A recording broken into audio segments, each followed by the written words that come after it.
ژی بزوتنەوەی ئیسلامی لەگەڵمان دەبێت.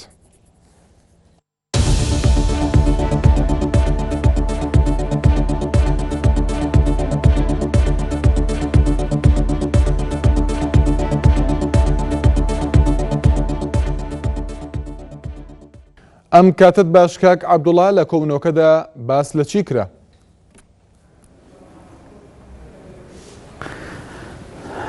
سەرەتا بە ناوی خوای گەورە و میهرەبان، دیارە هەروەکو جەنابت ئاماژەت پێدا لە درێژەی زنجیرە کۆبوونەوەکانمان لەگەڵ هێز و لایەنە سیاسیەکانی کوردستان ئەمڕۆ لەگەڵ مەکتەبی سیاسی پارتی دێموکراتی کوردستان کۆبووینەوە. لەو کۆبوونەوەیەدا ئێمە پەیامی ئاشتەوایی و پەیامی دڵسۆزی بۆ گەل و نیشتیمان بۆ مەکتەبی سیاسی پارتی دێموکراتی کوردستانمان خستە ڕوو. ئێمە لە سۆنگەی هەستکردنمان بە پەرپرسیارەتی ئاینی و نیشتیمانی و نەتەوەیی ویستمان بە پارتی دێموکراتی کوردستان بڵێین هەروەکو چۆن بەلایەنەکانی تریشمان وتووە ئەو بارودۆخەی کە ئێستا لە هەرێمی کوردستان دروست بووە بارودۆخێکی نەهەموار و مەترسیدار و پڕە لە تەم و مژاوی و دڵە ڕاوچێ، بۆیە بەرپرسیارەتی هەموو لایەنە سیاسیەکانە لەو قۆناغەدا کۆبوونەوەیەکی لەسەر ئاستی لوتکە ئەنجام بدرێ وە گفتوگۆکانی نێوان لایەنە سیاسیەکان دەست پێ بکرێتەوە و هەروەها پەیوەندی هێز و لایەنە سیاسیەکان ئاسایی بکرێتەوە، چونکە بەڕاستی ئەوەی کە ڕوویدا لە هەرێمی کوردستان چ سوتاندنی بارەگاکان یاخود شەهیدبوونی خەڵک و پاشانیش ڕێگاگرتن لە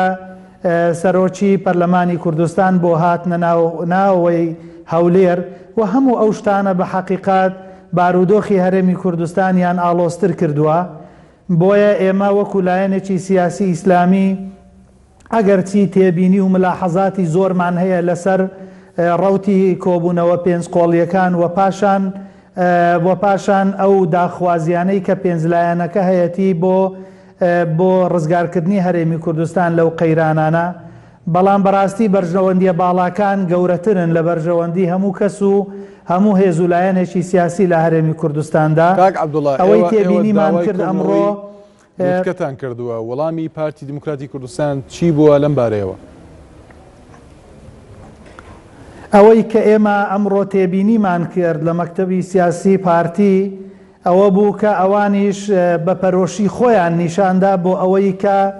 بارودۆخەکە لە هەرێمی کوردستان بە شێوەیەکی نەخوازرا و تەسعید بووە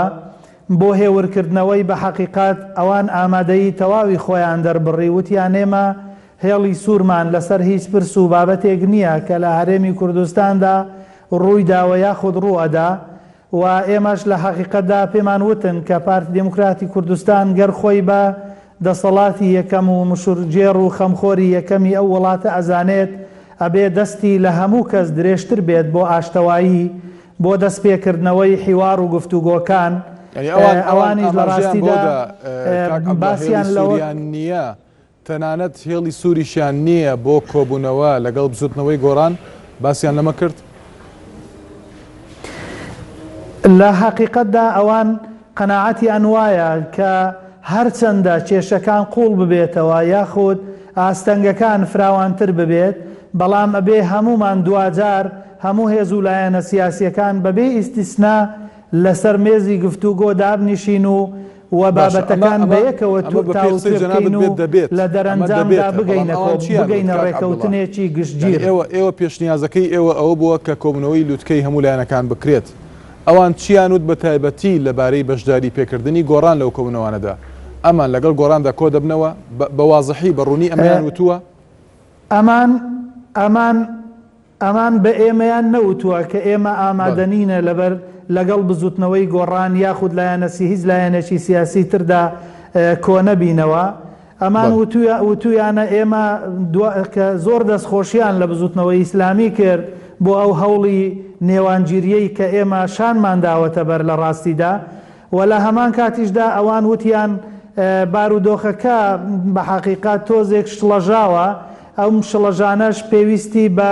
کات هەیە بۆەوەی بتوانین کۆبوونەوەی لووتکە ئەنجام بدەین و ئەوانش ئامادەی خۆیان دەربڕی بۆ ئەنجامدانی کۆبوونەوەی لووتکە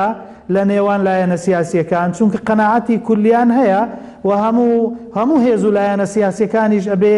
ئەو قەناعەتەی هەبێ کە ئەبێ ئەو کێشانە لە ڕێگای گفتوگۆوە چارەسەر بکرێن، چونکە لێکترازان و دووبەرەچی و لە حقیقەتدا دڕدۆنجی نێوان لایەنە سیاسیەکان خزمەت بە بەرژەوەندیەکانی نەتەوەی و نیشتیمانیمان ناکە. خۆ لە هەرێمی کوردستان هیچ لایەنێک ئیسرائیل نییە و ئەوەی دی فەڵەستینیەکان، هەمومان کوردین، کوردستانین، لە نێو وڵاتێکدا ئەژین، هەمومان قوربانیمان داوە بۆ ئەوەی کوردستان بگاتە ڕۆژێکی وەکو ئەمڕۆ. بۆیە دوجار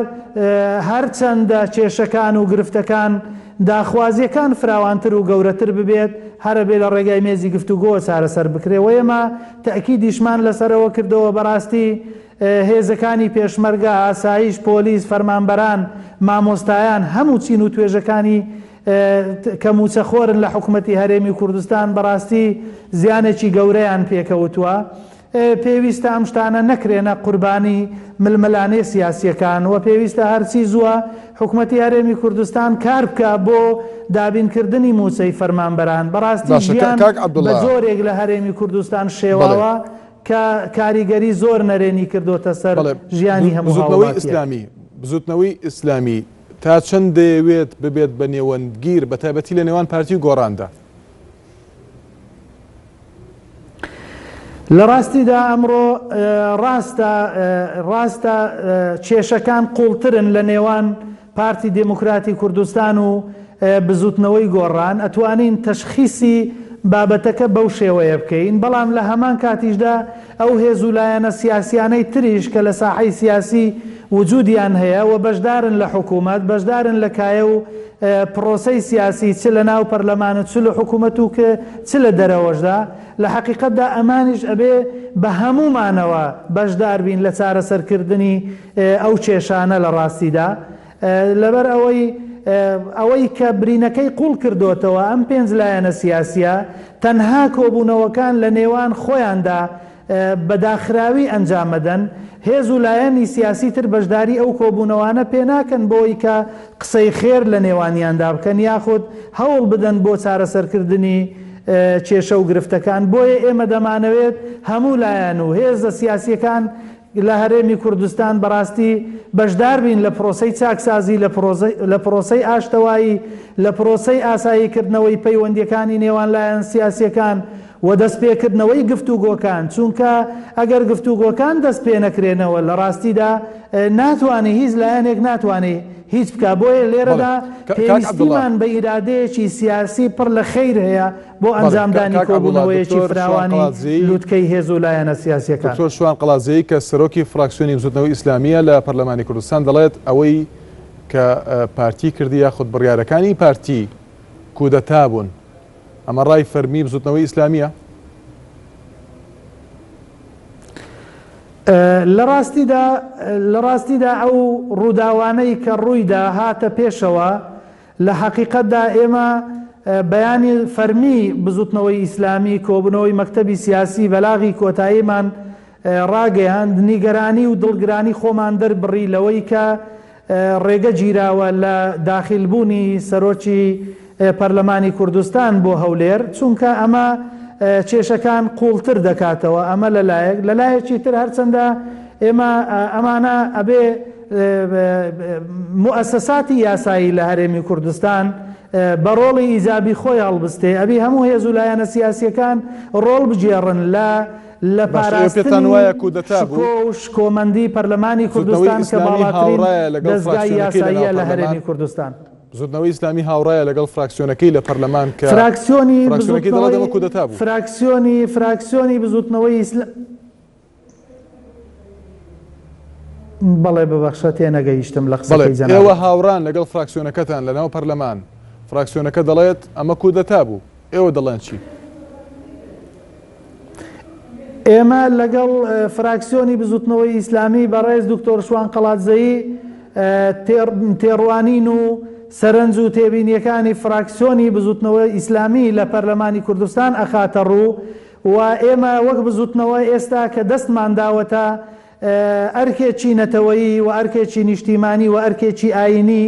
ئێمە دەمانەوێ لەو نێوەندەدا تەنها قسەیەک بکەین کە ئەو قسە زەمینە سازی بکات بۆ ئەوەی هەموو لایەنە سیاسیەکان قسەمان لێ وەرگرن و بەگوێمان بکەن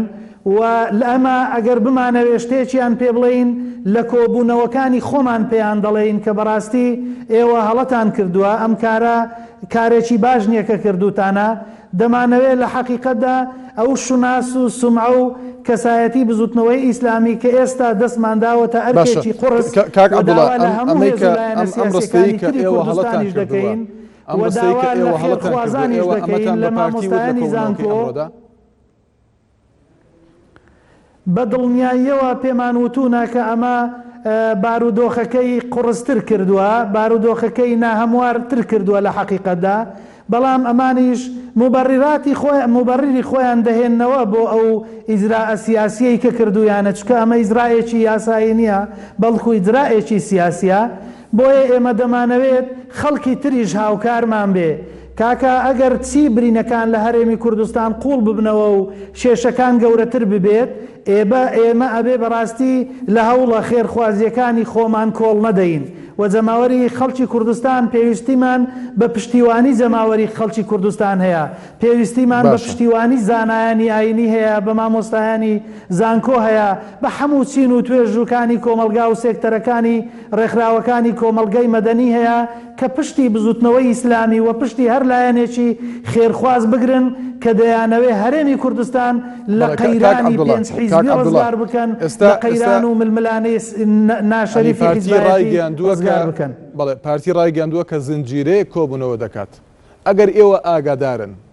کەی کۆبوونەوەی هەموو لایەنە سیاسەکان پێکەوە دەکرێت؟ ئێمە ئەم پێشنیازەمان وەکو چۆن خستمانە بەردەم سەرجەم هێزوولایەنەکان، خستمانە بەردەمی مەکتەبی سیاسی پارتی دموکراتی کوردستانیش کاتێک دیاری نەکراوە بۆ ئەنجامدانی ئەو کۆبوونەوەیە، بەڵام ڕەتیان نەکردەوە کە ئەم کۆبوونەوەیە ناکرێ و ڕێک ناکەوی، بەڵکو وتیان ئێمەش هەموو هەوڵ و کۆششی خۆمان ئەخەی نەگەڕ کە ئەو داخوازیەی ئێوە سەر بگرێت، چونکە ئەزانین ئێوە لە بەرژەوەندی نەتەوەی و نیشتیمانی خۆتان ئەم ئەرکەتان خستۆتە سەرشانی خۆتان، بۆیە ئێمە هەوڵ ئەدەین بەڕاستی کە کۆبوونەوەیەکی بەرفراوانی لوتکە و لایەنە سیاسیەکان ئەنجام بدرێت بۆ ڕزگارکردنی هەرێم لەو بارودۆخە نەخوازرا و ناهەموارەی کە تێیکەوتووە. زۆر سپاس بۆ عەبدوڵڵا وەرتێ و تەبێژی بزوتنەوەی ئیسلامی کوردستان لە هەولێرەوە لەگەڵماندا بووی.